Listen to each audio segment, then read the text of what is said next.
नमस्कार प्रिय विद्यार्थियों। आज का जो व्याख्यान है वो व्याख्यान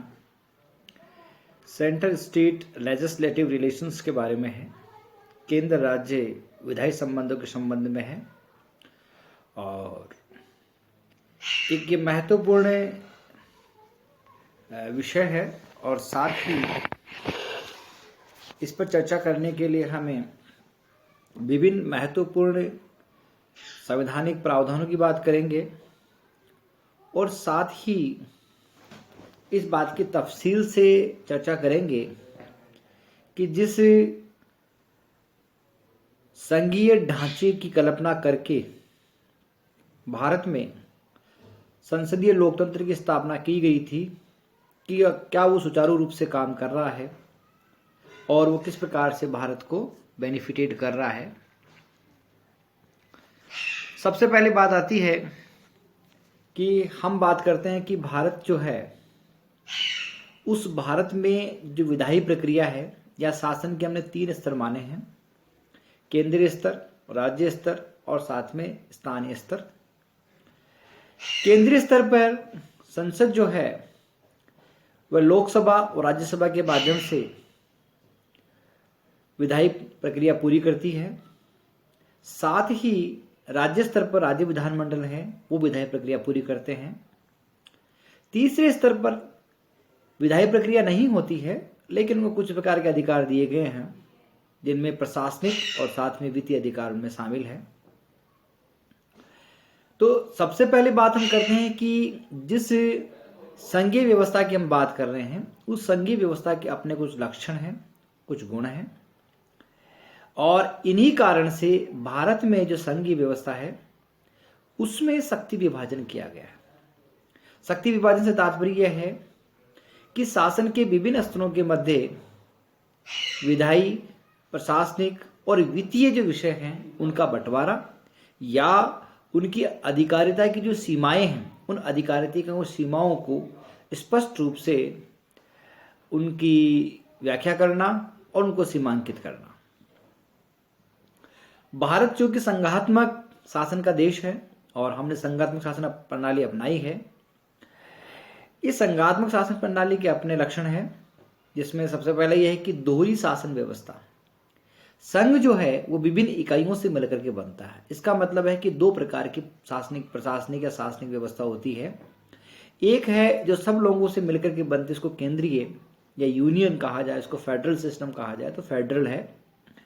दूसरा है जो जिन इकाइयों से मिलकर के बनती है वो इकाइयां प्रांतीय सरकारें कहलाती है, इकाई सरकारें कहलाती है, राज्य सरकारें कहलाती है। तो इस प्रकार से जहां संघात्मक शासन व्यवस्था होगी वहां पर एक से अधिक शासन के स्तर होंगे। दूसरा यह है कि स्पष्ट रूप से विषय और शक्तियों का विभाजन किया जाता है ताकि संघ और इकाइयों के मध्य किसी प्रकार का गतिरोध नहीं हो, और गतिरोध होगा तो संघात्मक व्यवस्था चल नहीं पाएगी। इसलिए उनके मध्य स्पष्ट रूप से शक्तियों का विभाजन होना चाहिए। तीसरा यह है कि लिखित और कठोर संविधान होना चाहिए कि संघ और इकाइयों के मध्य विषयों का इस प्रकार से बंटवारा हो, उसका एक वैधानिक प्रमाण हो, संविधान में इसका प्रावधान हो, व्यवस्था हो कि तब जब डिस्प्यूट हो, जब किसी प्रकार का विवाद हो तो उसकी सहायता से उन विवादों का निर्धारण या निराकरण किया जा सके। इसलिए एक लिखित और कठोर संविधान होना चाहिए। फिर है कि संविधान की सर्वोच्चता होनी चाहिए कि ऐसा नहीं है कि जो इकाई है वो संविधान के प्रावधानों को मान रही है और जो केंद्र है वो संविधान की इकाइयों को नहीं, प्रावधानों को नहीं मान रहा है। तो केंद्र हो या राज्य हो, व्यक्ति हो या पदाधिकारी हो, सभी व्यक्तियों के लिए संविधान की सर्वोच्चता होनी चाहिए कि जो विधि, जो संविधान, जो कानून जो कहता है वो अंतिम सत्य है। इस बात को मान करके शासन को संचालित किया जाता है। और संविधान की रक्षा के लिए स्वतंत्र न्यायपालिका की स्थापना की जाती है ताकि जब संविधान किसी बात में कमजोर पड़े तो उसकी उचित व्याख्या करने के लिए हमारे पास में स्वतंत्र न्यायपालिका हो। वह न कार्यपालिका के अधीन आती हो, न वो प्रशासनिक अन्य इकाइयों के अधीन आती हो, न वो विधायिका के अधीन आती हो। वो अपने आप में स्वतंत्र है कि विधायिका जब गलती करे तो उसके लिए भी वो कहे कि साहब विधायिका ने गलती की है, और कार्यपालिका गलती करे तो कार्यपालिका को भी कहे कार्यपालिका ने गलती की है। तो इसलिए कि एक स्वतंत्र न्यायपालिका का संघीय शासन वाले देश में होना अति आवश्यक है, उसके प्रमुख अंगों में माना जाता है। फिर एक और बात, महत्वपूर्ण बात आती है कि अगर संघात्मक देश है तो इकाइयों का भी अपना एक रोल होता है, अपना एक भूमिका होती है। और जब संविधान संशोधन की बात है तो इकाइयों से भी पूछा जाए। ऐसा नहीं कि केंद्र अपने मुताबिक या अपनी इच्छा अनुसार या अपनी सुविधा के अनुसार वह संविधान में संशोधन करे और इकाइयों को निर्बल बनाए या उनकी भूमिका को सीमित करे। वो सीमित नहीं कर पाए। इसके लिए है कि जब संविधान में संशोधन की बात आए तो इसके लिए आवश्यक है कि संशोधन जो है उसमें राज्यों की भूमिका भी होनी चाहिए। फिर यह है कि राज्यों का समान प्रतिनिधित्व होना चाहिए। राज्य चाहे छोटा हो चाहे बड़ा हो, केंद्र उसमें समान दर्जा उसको देवे और किसी छोटे राज्य के साथ बड़े राज्य की तुलना में सौतेला व्यवहार न करें। तो ऐसी परिस्थिति में होना चाहिए कि उस संघात्मक जो इकाई है या जो परिवार है उस परिवार में सभी की भूमिका समान हो, सबकी भूमिका बराबर हो, राज्यों को समान भूमिका मिले। इस प्रकार का प्रावधान अनेक देशों में है, संयुक्त राज्य अमेरिका में है और कई अन्य देशों में है, जहां पर सीनेट के जो लोग चुन के आते हैं वो एक समान प्रतिनिधित्व के अनुसार चुन के आते हैं। फिर है दोहरी नागरिकता, ये हमने नहीं अपनाई है और राज्य के अपने संविधान और झंडे ये भी हमने नहीं अपनाए हैं। क्यों? क्योंकि हमने संयुक्त राज्य अमेरिका और ऑस्ट्रेलिया का जो संघात्मक मॉडल है, जो फेडरल सिस्टम है, हमने उसको नहीं अपनाया। उसके लक्षण जरूर लिए हैं लेकिन हमने उसको अपनाया नहीं है, बल्कि हमने कनाडा के मॉडल को अपनाया है, जिसमें यह है कि केंद्र मजबूत हो और राज्य उसकी अपेक्षा कम मजबूत हो। निर्बल तो नहीं कहूंगा मैं, लेकिन राज्य उससे कम मजबूत हो। अमेरिका में क्या है कि केंद्र जो है, अब वो धीरे धीरे क्या हुआ कि जब बना था तब उसकी अलग परिस्थिति थी, अब अलग परिस्थिति है कि केंद्र और राज्यों के बीच में एक कॉन्ट्रैक्ट हुआ और उस कॉन्ट्रैक्ट के अनुसार राज्यों ने अपनी सत्ता केंद्र को दी और केंद्र जो है वो राज्यों के मुकाबले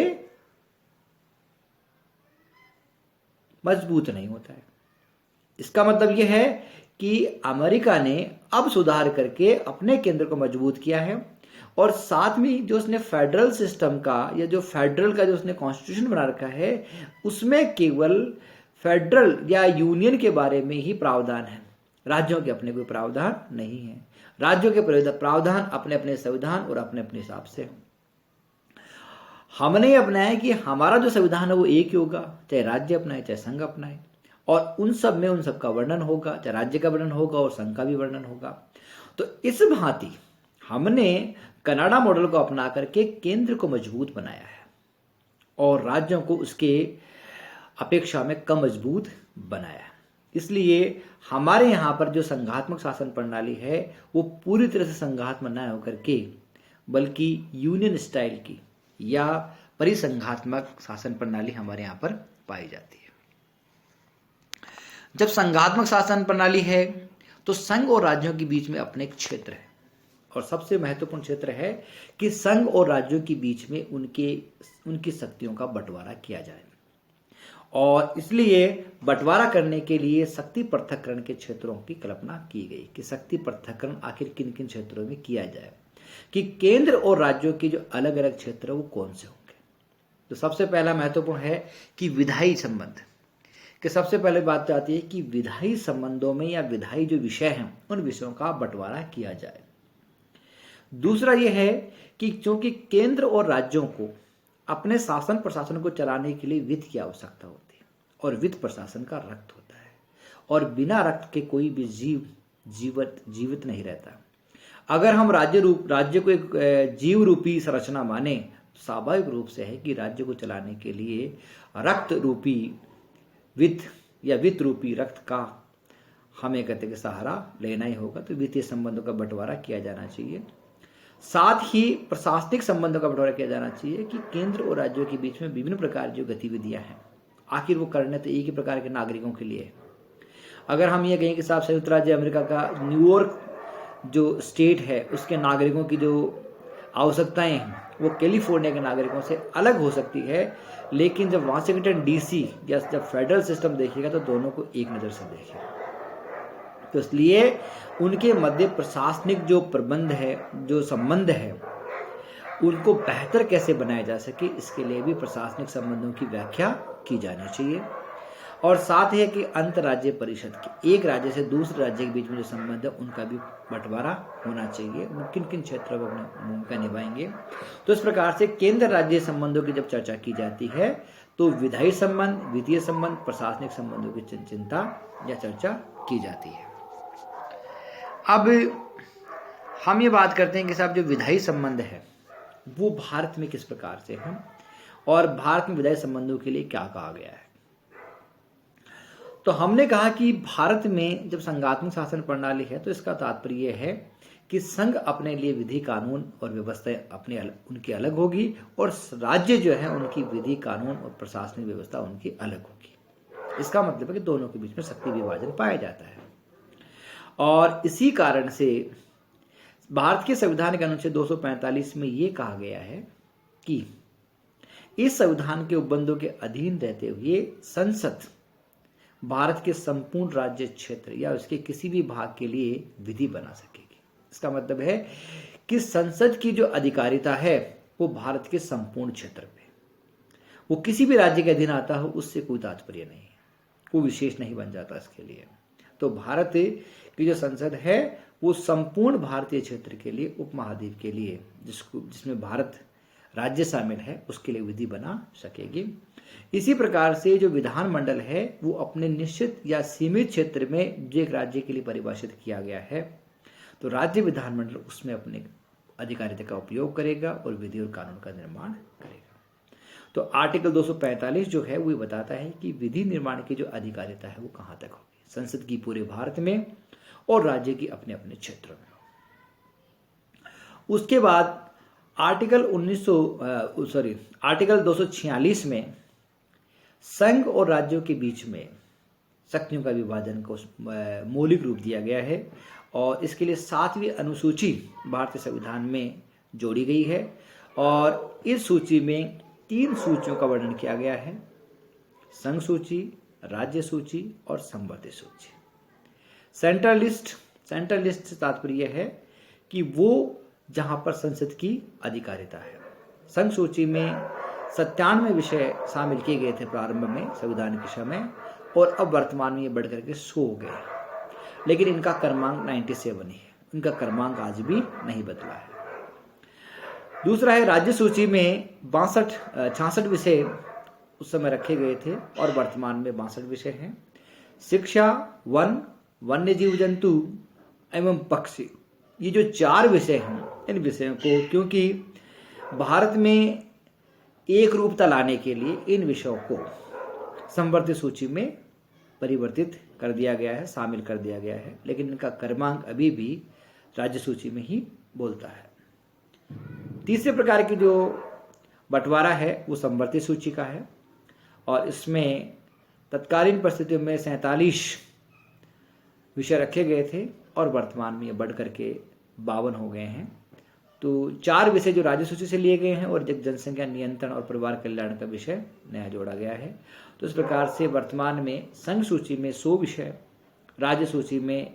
62 विषय और संवर्धित सूची में 52 विषय रखे गए हैं। और राज्य संघ सूची में जो विधि निर्माण है उस संसद की अधिकारिता है, राज्य सूची पर संबंधित राज्य अपने क्षेत्र के लिए विधि निर्माण का कार्य करते हैं और संवर्धित सूची जो है उस पर दोनों मिलकर के, संघ और राज्य दोनों मिलकर के विधि निर्माण का काम करते हैं। अब बात आती है कि साहब जो संघ सूची है, संघ सूची से मतलब है हमारी यूनियन लिस्ट या सेंट्रल लिस्ट, और इससे तात्पर्य है कि ये संपूर्ण भारत के लिए विभिन्न जो विषय हैं, जिन विषयों से ऐसा लगता है कि भारत पर अधिकारिता के समय या संसद द्वारा जो विधि बनाए ये इसके लिए आवश्यक विषय है, जिन पर वो संपूर्ण भारत के लिए एक जैसी विधि का निर्माण करे, तो ऐसे विषयों को संघ सूची में रखे गए हैं। सूची के प्रारंभ में 97 विषय थे, जिनमें देश की रक्षा, विदेशी संबंध, युद्ध और संधि, परमाणु ऊर्जा, रेल, वायुमार्ग, समुद्री जहाज, डाकतार, टेलीफोन, बेहतर ब्रॉडकास्टिंग जिसको हम DD1 DD2 उस प्रकार से जो कहते हैं आजकल, विदेशी व्यापार, नागरिकता, जनगणना, मुद्रा, विदेशी ऋण, रिजर्व बैंक, बीमा,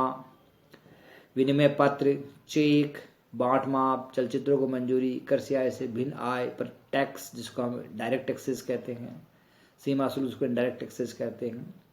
ये सारे के सारे जो विषय हैं, ये सारे विषय ऐसे हैं जिन पर भारतीय क्षेत्र के लिए एक रूपता होनी चाहिए और ये केंद्र के अधीन होने चाहिए, ताकि विभिन्न राज्यों के तहत विभिन्न प्रकार की व्यवस्था नहीं। जैसे कहा जाए कि साहब हम इसकी बात करते हैं सामान्य रूप से बांट व माप की बात करते हैं, तो आप जानते हो कि बांट माप के लिए एक संस्था है और वो संस्था ये तय करती है कि स्टैंडर्डाइज्ड जो बांट माप कौन से होंगे, तो वो सारे भारत के लिए एक ही होंगे। क्योंकि राजस्थान के ही अनेक हिस्सों में जो मण शब्द जो है वो कच्चा मण कहीं पर होता है तो 20 किलो का होता है, पक्का मण 40 किलो का होता है। तो एक प्रदेश में एक ही कहते कि जो माप तोल की जो मापक है वो अलग अलग मान रखते हैं, मूल्य रखते हैं। तो ऐसा नहीं हो, तो सभी के लिए एक जैसी व्यवस्था हो, इसके लिए संघ सूची में इन विषयों को जोड़ा गया है और इन विषयों पर केवल और केवल संसदीय कानून बना सकती है, वही परिवर्तन और संशोधन कर सकती है। फिर है राज्य सूची। तो राज्य सूची में स्थानीय महत्व के 66 विषय शामिल थे, जिनमें लोक व्यवस्था, पुलिस, न्याय प्रशासन, जेल, स्थानीय शासन, लोक स्वास्थ्य, स्वच्छता, औषधालय, मादक शराब का उत्पादन, कब्जा, परिवहन, क्रय विक्रय, कृषि, सिंचाई। ये ऐसे विषय थे जिनसे सामान्य जनता सीधे जुड़ी होती है और इन सामान्य से जुड़ी हुई जो चीज़ें हैं उसके लिए जो विधि बनाने का अधिकार है वो संबंधित राज्यों की सरकारों को या विधानमंडल को दिया गया है। तो संबंधित राज्य या विधानमंडल जो है वो मिलकर अपन भी विधि बनाते हैं। वर्तमान में हमने कहा कि इसमें 62 विषय रह गए हैं राज्य सूची में। 4 विषय जिनको शिक्षा, वन, वन्य जीव जंतु और पक्षी, ये संबंधित सूची को स्थानांतरित कर दिए गए हैं और प्रत्येक जो विधानमंडल है उस पर अपना कानून विधि बनाता है। इसीलिए अगर जैसे मान लीजिए कि मूल निवास की बात करें तो प्रत्येक राज्य के लिए मूल निवास है जिसकी अलग अलग परिभाषा है। इसी प्रकार जैसे मान लीजिए गए कि शिक्षा की बात करें तो प्रत्येक राज्य में अपने उसकी व्यवस्था है, वो किस प्रकार के शिक्षा का माध्यम को रखना चाहता है, कौन सी योग्यताओं के लिए वो विभिन्न प्रकार के शिक्षा बोधों की भर्ती करता है, या स्कूलों की क्या उनके मापदंड है, क्या उनका पाठ्यक्रम है, सिलेबस है, सब अलग अलग होता है। ये विविधता इसीलिए है कि राजस्थान में रहने वाले व्यक्ति को हिंदी माध्यम से अधिक सुविधा प्राप्त होती है, तमिल में रहने वाले व्यक्ति को तमिल में अधिक सुविधा प्राप्त होती है, गुजरात में रहने वाले को गुजराती अधिक सूट करती है और मणिपुर में रहने वाले को मणिपुरी अधिक सूट करे, शायद ज़्यादा अच्छी और भाषा में वो शिक्षा को ज़्यादा अच्छे से प्राप्त कर सके। इसीलिए स्थानीय क्षेत्रों को ध्यान रखते हुए यह स्थानीय विषयों को राज्य सूची में शामिल किया गया है और वो राज्य सूची जो है वो प्रत्येक राज्य के द्वारा उस पर विधि कानून बनाए जाते हैं और उनका उपयोग किया जाता है। समवर्ती सूची का तात्पर्य यह है कि इस पर केंद्र और राज्य कई सारे ऐसे विषय हैं जब जिसमें केंद्र सभी क्षेत्रों के लिए एक जैसे कानून नहीं बना सकता। हाँ, वो ही चाहता है कि उसमें एक रूपता जरूर रहे, तो इसके लिए वो क्या होता है कि वह राज्यों को भी इसमें विधि बनाने का अधिकार देता है। तो ये समवर्ती सूची की विशेषता है। समवर्ती सूची में केंद्र और राज्य दोनों कानून बनाते हैं और प्रारंभ में इसमें 47 विषय थे,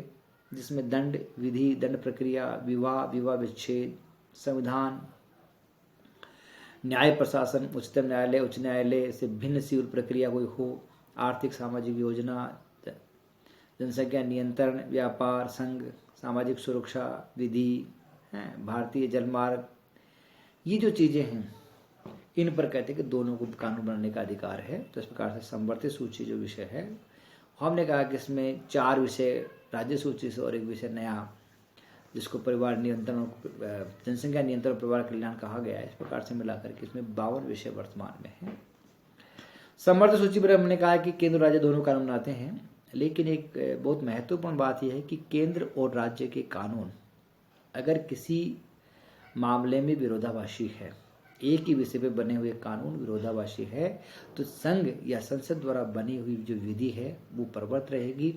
और राज्य या विधानमंडल द्वारा जो बनी हुई विधि है वो उस मात्रा तक शून्य हो जाती है जिस मात्रा तक वो संघ की विधि का विरोध करती है।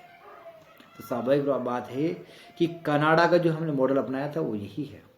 कि केंद्र की जो विधि है वो मान्य है, राज्यों की विधि उसकी विरोध की मात्रा तक शून्य कर दी जाती है। फिर है कि जो शक्तियां न संघ सूची में है, न राज्य सूची में है, न संवर्धित सूची में, ऐसे विषय छूट जाते हैं, ऐसे नए विषय उत्पन्न भी होते हैं, पैदा भी होते हैं, और ऐसे विषय को हम अवशिष्ट शक्तियां कहते हैं। जो नए, जैसे मान लीजिए आईटी है, आज साइबर क्राइम है, ये जो नए विषय आए हैं, तो इन विषयों का अगर जन्म हुआ है तो किसी विभिन्न परिस्थितियों के कारण से हुआ है, और ऐसे विषयों को अवशिष्ट शक्तियां कहा जाता है। और भारत के संविधान के अनुच्छेद 248 में इसके लिए जो व्यवस्था की गई है वो ये है कि अवशिष्ट शक्तियां केंद्रीय विधानमंडल को दी गई है,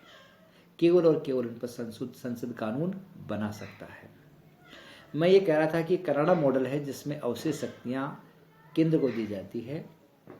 अमेरिका और ऑस्ट्रेलिया जो संघीय शासन के देश है वहां पर अवशिष्ट शक्तियां राज्यों के पास रहती है। तो जिसके पास में अवशिष्ट शक्तियां रहती है उसकी भूमिका ज़्यादा महत्वपूर्ण है, वो ज़्यादा मजबूत है, और जिसके पास में आवंटित शक्तियां रहती है उसकी अपेक्षा कम है। इसलिए भारत में केंद्र सरकार जो है वो अधिक मजबूत है। अब महत्वपूर्ण बात आती है कि केंद्र और राज्यों के बीच में हम विषयों का बंटवारा कर रहे हैं, और केंद्र और राज्य जो है वो अपने अपने क्षेत्र में विधि निर्माण, कानून, प्रक्रिया, प्रशासनिक व्यवस्था, नियमन, व्यवस्थापन सब करते हैं। लेकिन फिर भी केंद्र और राज्यों के बीच में विभिन्न बातों को लेकर कभी कहीं न कहीं डिस्प्यूट हो जाता है, कहीं न कहीं विवाद हो जाता है, और कई बार ऐसी परिस्थितियां भी बन जाती है कि केंद्र को राज्यों में हस्तक्षेप करना पड़ता है, या राज्य सूची किसी विषय पर कानून या विधि बनानी पड़ती है। तो इसके लिए एक व्यवस्था संविधान में सबसे पहले व्यवस्था की गई थी, आर्टिकल 249, जो ये कहता है कि राज्य सूची का जो विषय है उसको राष्ट्रीय महत्व का होने पर अगर केंद्रीय विधानमंडल की जो उच्च सदन है, राज्यसभा, उसको ये लगता है, पहली बात है कि राज्यसभा को ऐसा क्यों लगता और वो किस प्रकार की इसको व्यवस्था दी गई, तो इसलिए दी गई, इसका नाम राज्यसभा है, और उसके जो सांसद हैं वो राज्यों की विधायिका के निर्वाचित सदस्यों से चुन के आते हैं, और इसमें प्रत्येक राज्य का प्रतिनिधित्व निश्चित है। हमने सीनेट की भांति प्रत्येक राज्य में जो प्रतिनिधित्व उसको सीमित नहीं किया। जैसे मान लीजिए कि अमेरिका में प्रत्येक राज्य से 2 सीनेटर चुने जाते हैं, हमने ये व्यवस्था नहीं की, बल्कि हमने इसको जनसंख्या के अनुपात में बांट दिया,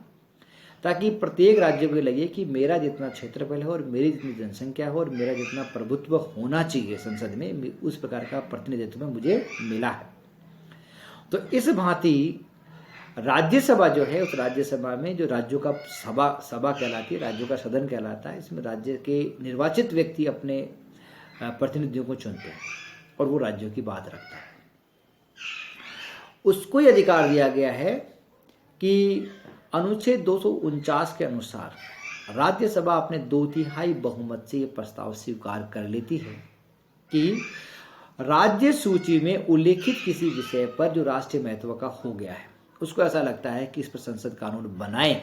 तो वो इस प्रकार का प्रस्ताव पारित कर देती है, और इस प्रस्ताव के पारित करने पर संसद जो उसको विधि बना करके 1 साल तक उसको परवत रख सकती है, लागू रख सकती है। अगर राज्यसभा को वो लगता है कि इसमें इसकी समय अवधि बढ़ाई जाए तो वो 1 वर्ष के लिए पुनः इसकी अवधि बढ़ा देती है, ऐसे करके उसकी वो अवधि बढ़ाती जाती है। हाँ, जब राज्यसभा इसकी अवधि नहीं बढ़ाती है तो राज्यसभा की जो बढ़ाई गई अवधि समाप्त होती है, उसके 6 माह तक जो विधि है वो परवर्त रहेगी, उसके बाद विधि विलोपित हो जाएगी, शून्य हो जाएगी। कहने का तात्पर्य है कि राज्यसभा संसद को एक विशेष समयावधि के लिए राज्य सूची के किसी विषय पर कानून बनाने की अनुमति देती है और वो समयावधि बीत जाने की 6 माह बाद वो संसद द्वारा बनाई गई विधि शून्य हो जाती है। तो इस प्रकार से ये वो है कि जब लगे कि साहब राज्य सूची के किसी विषय पर कानून बनाना बहुत जरूरी है देश के लिए, तो ऐसी व्यवस्था की जा सकती है। फिर कई बार राज्य इस प्रकार की मांग करते हैं, राज्य सोचते हैं कि साहब हमारे लिए कोई संसद कानून बनाना है, तो 2 या 2 से अधिक राज्य अगर इस प्रकार की अनुशंसा करते हैं, वो प्रस्ताव पारित करते हैं अपने बहुमत से और संसद को भेजते हैं, तो अनुच्छेद 252 के तहत ये व्यवस्था है कि संसद ऐसे प्रस्तावों पर विचार करके राज्य सूची के किसी विषय पर कानून बना सकती है और वो जो बने हुए कानून है उसका प्रभाव ठीक वैसा ही होगा जैसे राज्य विधानमंडल द्वारा बनाया जाता है। और साथ ही अन्य कोई राज्य भी अगर उस विधान को स्वीकृत करना चाहता है तो वो अपने यहाँ पर प्रस्ताव पारित करके बहुमत से उसको स्वीकार कर सकता है। लेकिन अनुच्छेद 252 के तहत बनाई गई विधि जो है वो जो राज्य अपनाते हैं वो उसको संशोधित नहीं कर सकते और उसको समाप्त भी नहीं कर सकते। उसको संशोधित और समाप्त केवल और केवल संसद कर सकते हैं। तो ऐसे मामलों में जब ये बात आती है तो राज्यों को बड़े संभल करके संसद से आग्रह करना चाहिए कि हमें राज्य सूची के इन विषयों पर आपके द्वारा कानून की आवश्यकता है। क्यों? क्योंकि उनके द्वारा बनाया गया कानून केवल और केवल संसद उसको संशोधित कर सकती है या उसको समाप्त कर सकती है। राज्य जो है वो उसको समाप्त नहीं कर सकते। तीसरा ये है कि जब देश में संकट काल हो, आर्टिकल 352 के तहत जब देश में आपातकाल हो, तो आपातकाल की परिस्थितियों में भारत का जो संघात्मक ढांचा है वो इकाई में बदल जाता है, इकहरी शासन व्यवस्था में बदल जाता है और संसद संपूर्ण राज्य के लिए जो है वो कानून बना सकती है। तो इस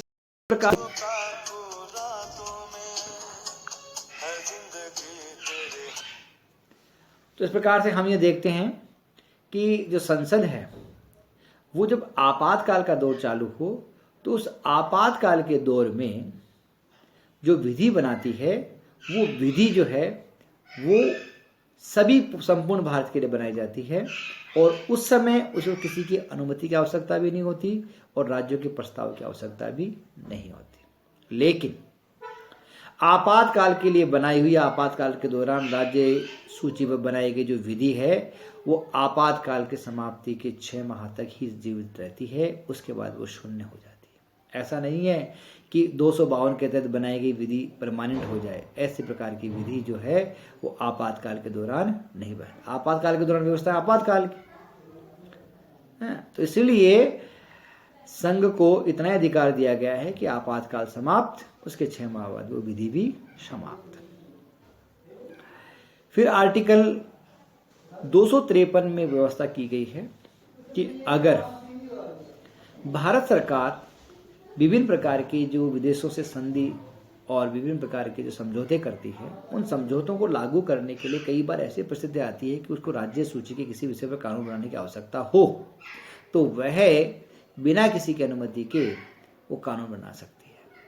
और उसमें ये कहा जाता है क्योंकि ये भारतीय प्रभुसत्ता की बात है, भारतीय राज्य की प्रभुसत्ता की बात है, इसलिए वो भारतीय जो संसद है उसको कानून बना करके लागू कर सकती है। तो इस प्रकार से ये विभिन्न प्रकार की व्यवस्था आर्टिकल 249, आर्टिकल 252, 250, 253 ये व्यवस्था है जिसके तहत संसद जो है या संघ है वो राज्य सूची किसी विषय पर कानून बना सकता है। अब एक महत्वपूर्ण बात मैंने ये लिख दिया आज क्या कि राज्य की विधायी शक्ति पर संसद का अतिक्रमण ये होता तो नहीं है और होता भी है, इसको अतिक्रमण तो नहीं कहा जाना चाहिए लेकिन ये अतिक्रमण है। व्यवस्था यह है कि आर्टिकल 356 के तहत जब राज्यपाल को या संघ को ये इस बात का भान हो जाए या आभास हो जाए कि राज्य का जो प्रशासनिक तंत्र है वो संवैधानिक प्रावधानों के अनुसार नहीं चल रहा है, तो ऐसी परिस्थिति में वहाँ पर 356 के तहत राष्ट्रपति शासन की अनुशंसा करके राष्ट्रपति शासन लगाया जाता है। और उस दौरान राज्य की जो विधायी शक्ति है या जो विधानमंडल है वो निलंबित रहता है। जब राज्य का विधानमंडल निलंबित रहता है तो राज्यों के लोगों की आवश्यकताओं के लिए जो केंद्र सरकार है या जो संघ है या जो संसद है वो उस पर विधि बना सकती है। लेकिन वही बात है कि ये आपात व्यवस्था है तो आपातकाल तक ही व्यवस्था रहेगी। जैसे ही राष्ट्रपति शासन हटा उसके 6 माह के भीतर भी जो बनाई गई विधियां हैं वो सब शून्य हो जाती है। तो इस प्रकार से क्या है कि ये केंद्र कई बार इस प्रकार की परिस्थितियां आती है कि केंद्र में सरकार जो है वो अलग दल की है, राज्य में सरकार अलग दल की है, राज्य सरकार के पास में बहुमत नहीं है या राज्य सरकार से कोई बहुत बड़ी गलती हो गई है या कोई अव्यवस्था हो गई है, तो इन आधार पर जो संघ है वो राज्य से उसकी शक्ति छीन करके और उनका उपयोग करते हुए उनके लिए संघ और विधि और कानून का निर्माण कर देता है। तो ये अतिक्रमण कहलाता है। फिर ये जो महत्वपूर्ण बात यह है कि आर्टिकल 304 जो है वो इस प्रकार की व्यवस्था करता है कि कुछ जो प्रस्ताव है, कुछ जो विधेयक है, उनको प्रस्तुत करने से पहले राष्ट्रपति की आवश्यकता होती है या संघ की आवश्यकता होती है अनुमति की, या प्रस्ताव या विधेयक बनने के बाद अनुमति के लिए राष्ट्रपति की आवश्यकता होती है। तो जैसे मान लीजिए कि उच्च न्यायालय की शक्तियों में परिवर्तन करना है, उसके क्षेत्राधिकार में परिवर्तन करना है, तो राज्य उसमें परिवर्तन नहीं कर सकता, बल्कि परिवर्तन करना चाहे तो संघ की अनुमति से ऐसे विधेयक बना करके उसमें परिवर्तन कर सकता है। तो इस प्रकार से अगर विधानमंडल में अगर ऐसे प्रस्ताव लाए जाते हैं जिनमें राष्ट्रपति की पूर्व स्वीकृति की आवश्यकता है, तो वो विधेयक बनने के बाद में राष्ट्रपति की अनुमति के लिए भी भेजे जाते हैं। आर्टिकल 200 में ये व्यवस्था की गई है कि राज्यपाल को जब ये लगता है कि इस विषय पर संघ की स्वीकृति की भी आवश्यकता है और साथ ही जो राष्ट्रपति की अनुमति की भी आवश्यकता है, तो वो विधेयकों को राष्ट्रपति के लिए भेज सकता है या रोक सकता है। तो इस प्रकार से जो राज्य है वह राज्य सूची के विषय पर कानून बनाता है, नियम विधि बनाता है, लागू करता है, व्यवस्थापन करता है, प्रबंध करता है उन कार्यों का, business of the state list. In spite of all this, इन सब चीज़ों के होने के बावजूद भी कहीं न कहीं जो राज्य है वो केंद्र के समकक्ष नहीं है, या the state legislature is not equivalent to the central or the union legislature, and the union legislature is more effective and dominating in the legislation. So we can conclude that the India is a federal system state. In spite of being the federal system, the center or the parliament is more effective, more efficient and more dominating in the field of legislation in spite of the state assemblies and the state legislature. Thank you very much.